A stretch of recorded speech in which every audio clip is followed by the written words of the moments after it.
अस्सलाम वालेकुम dear students. Last lecture में हम इकोनॉमिक्स के सब्जेक्ट में law of equity marginal utility पढ़ रहे थे, उसके डेफिनेशंस वगैरह और उसके अजम्पशंस और उसकी एक्सप्लेनेशन ग्राफिकली और टेबल वाइज हमने उसकी एक्सप्लेनेशन देखी पढ़ी। आज हम उस लॉ की लिमिटेशंस और उसकी इम्पोर्टेंस को देखेंगे, समझेंगे इसको।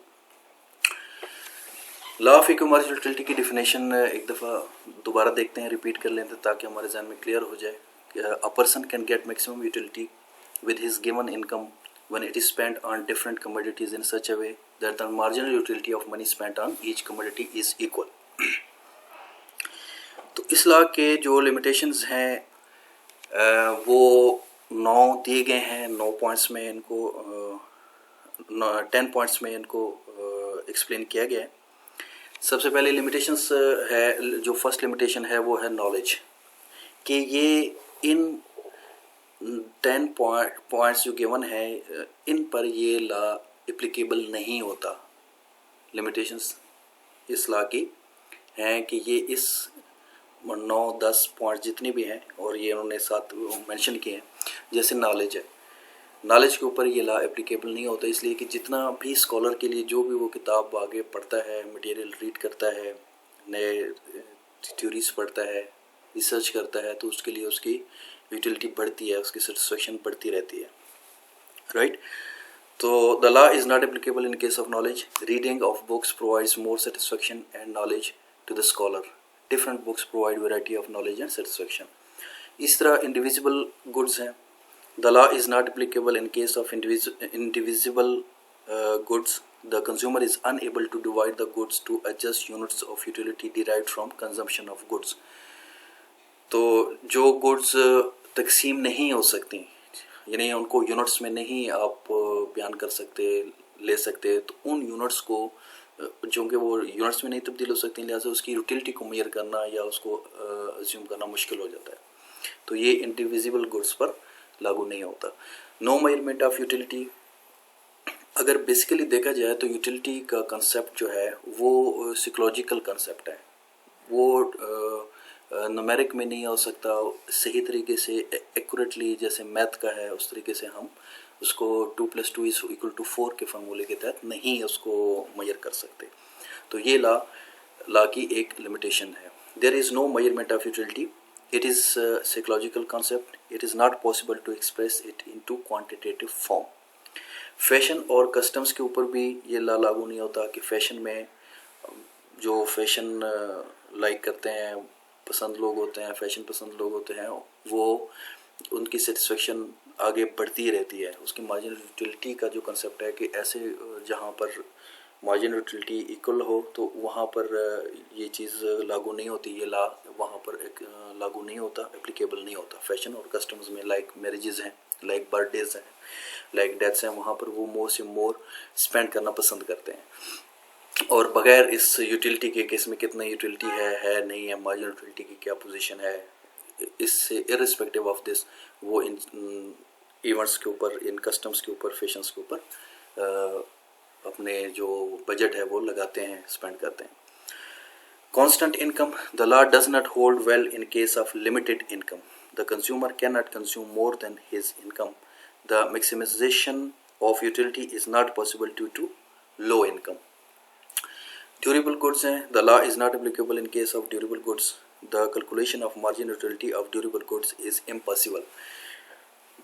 ड्यूरेबल गुड्स से मुराद ये होती है कि जिसकी utility with the passage of time हासिल हो, not in one use. Like car है, कार आप ख़रीदते हैं, ड्यूरेबल गुड है, तो उसकी यूटिलिटी आप एक दिन के चार्ज से या 2 दिन के चार्ज से नहीं कि आज मुझे इतनी मिलेगी, कल मुझे इतनी मिलेगी या परसों मुझे इतनी यूटिलिटी से मिलेगी।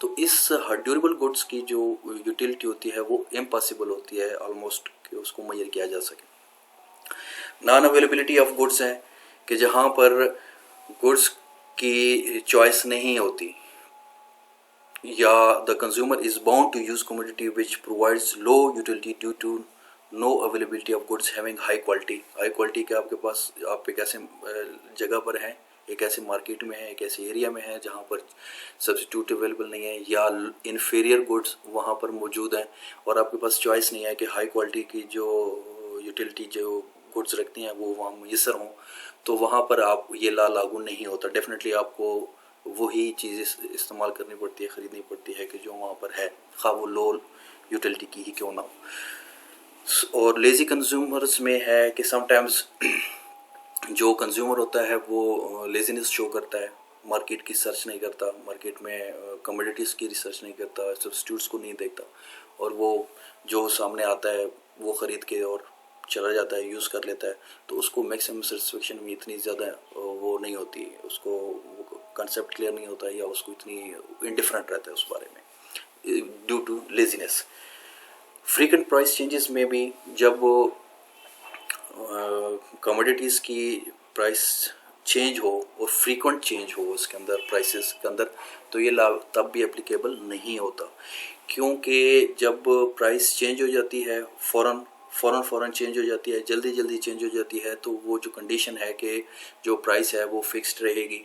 यानी आप जो जिस तरीके से आप ख़रीदते हैं, यानी कि जैसे कि पिछले हमने एग्जांपल में पढ़ा था 4 और 2 की कम्बिनेशन से मैक्सिमम यूटिलिटी मार्जिनल यूटिलिटी का हमें मिल रही थी, तो उस सूरत में अगर प्राइस चेंज हो जाती है तो वो उतने यूटिलिटी नहीं मिलती, राइट। सो कम्बिनेशन का डिपेंड करता है, मार्जिनल यूटिलिटी का डायरेक्टली कम्बिनेशन बनता है प्राइस के साथ भी। तो प्राइस अगर चेंज हो जाएगी तो ये ला फ्रीक्वेंटली चेंज हो जाती है तो ये ला एप्लीकेबल नहीं होता। दूसरी ये है कि अनलिमिटेड रिसोर्सेज हैं, there may be unlimited resources, the law fails to operate due to unlimited resources, there is no need to change direction of expenditure from one item to another when there are gifts of nature.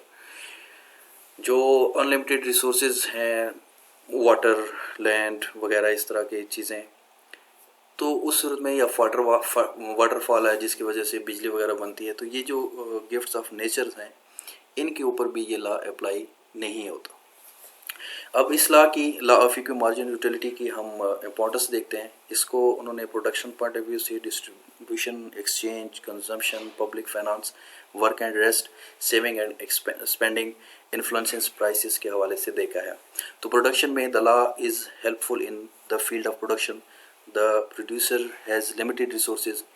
He uses limited resources to purchase services of production factors. He tries to equalize marginal productivity of all factors. He wishes to get maximum output and profit. Definitely जो भी producer है वो factor of production के अंदर इस law को देखता है कि जो factor of production mean land, capital और जो आपके एंटरप्रेन्योरशिप है, 4 फैक्टर ऑफ प्रोडक्शन होते हैं, उनको वो इस कम्बिनेशन से ही ट्राइज कि इस तरह की कम्बिनेशन से मैं इनको यूज़ करूँ फैक्टर ऑफ प्रोडक्शन को कि जो मार्जिनल यूटिलिटी है वो इक्वल हो।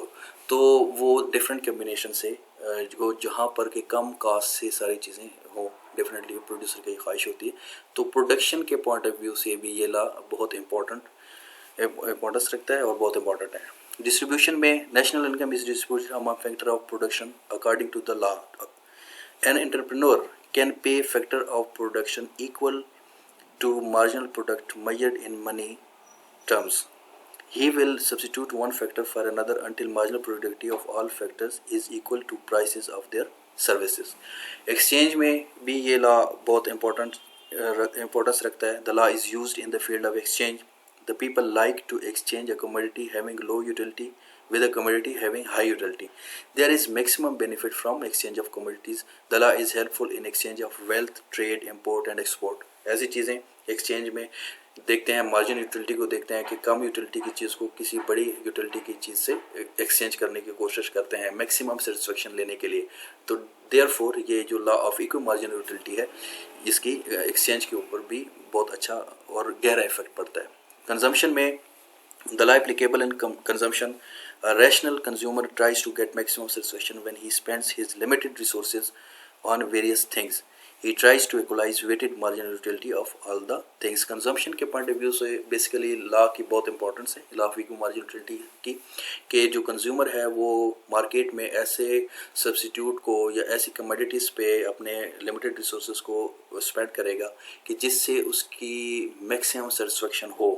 डेफिनेटली जो कि लॉ के एग्जांपल में भी हमने पढ़ा कि मैंगो और बनाना की सपोज हमने बात की और उसमें हमने देखा कि वो बनाना और मैंगोज़ के एक ऐसी कम्बिनेशन एक तलाश करेगा या उस पर स्पेंड करेगा अपने बजट को कि जिससे उसकी मार्जिनल यूटिलिटी दोनों प्रोडक्ट्स के अंदर या दोनों जैसे मैंगो और एप्पल ख़रीदेगा तो जो लास्ट पेनी वो दोनों पे खर्च करेगा उसकी मार्जिनल यूटिलिटी इक्वल हो। सो ये ला हमें इस तरह की सी भी गाइड करता है। पब्लिक फाइनेंस के अंदर भी the law is applicable in the public finance. The government can spend its revenue to get maximum social advantage. Public finance जो गवर्नमेंट फंड्स हैं वो भी उसको ऐसी जगह पर और इसी तरीके से एक्सपेंड करने की कोशिश करेगी गवर्नमेंट कि जहां उसकी सोशल एडवांटेजेस उसको मैक्सिमम मिल सके। तो margin utility of each rupee spend in one sector must be equal to margin utility derive from all other sectors.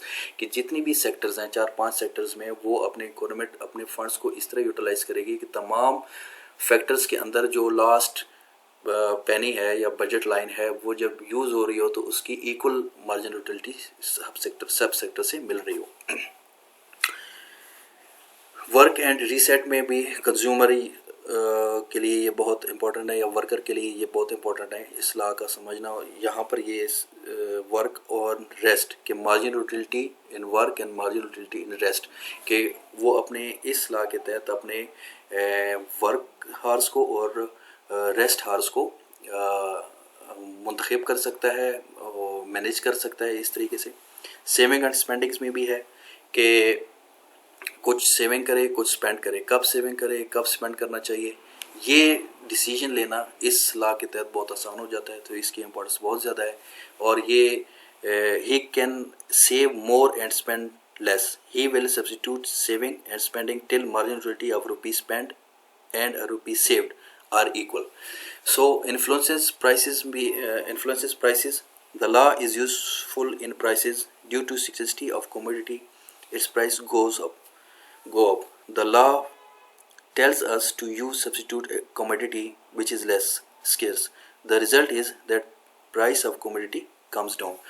तो ये लॉ जो है वो प्राइसेस को भी जो कमोडिटी की प्राइसेस है उसको भी इन्फ्लुएंस करती है। सपोज वहाँ मार्केट में 2 कमोडिटीज़ हैं, राइट। एक कमोडिटी की प्राइस बढ़ती है तो लोग शिफ्ट कर जाते हैं सब्स्टिट्यूट की तरफ। जब सब्स्टिट्यूट की तरफ शिफ्ट करते हैं तो पहली जो प्राइस है वो कंट्रोल हो जाती है और उसकी प्राइसेस मेंटेन रहती है, कम हो जाती है, सो दैट के वो भी सेल परचेज की जा सके मार्केट के अंदर। सो ये लॉ जो है क्योंकि सब्स्टिट्यूट अवेलेबल होते हैं, लोगों को मार्जिन यूटिलिटी का कंसेप्ट क्लियर होता है और वो उसको सब्स्टिट्यूट का कंसेप्ट क्लियर होता है तो वो सब्स्टिट्यूट की तरफ जब जाते हैं तो ओरिजिनल जो फर्स्ट गुड है उसकी प्राइस को वो कंट्रोल कर सकते हैं। तो आज के लेक्चर में हमारे पास लिमिटेशंस और इम्पोर्टेंस था law of equity margin utility का। इस बारे में अगर कोई कन्फ्यूजन हो, कोई एम्बिग्युइटी हो वर्ड सेंटेंस की, तो आप कोई क्वेश्चन हो तो वो आप पूछ लीजिए सो दैट कि उस पर हम मज़ीद उसको एक्सप्लेनेशन उसकी कर सकें, उसको समझ सकें। Thank you very much.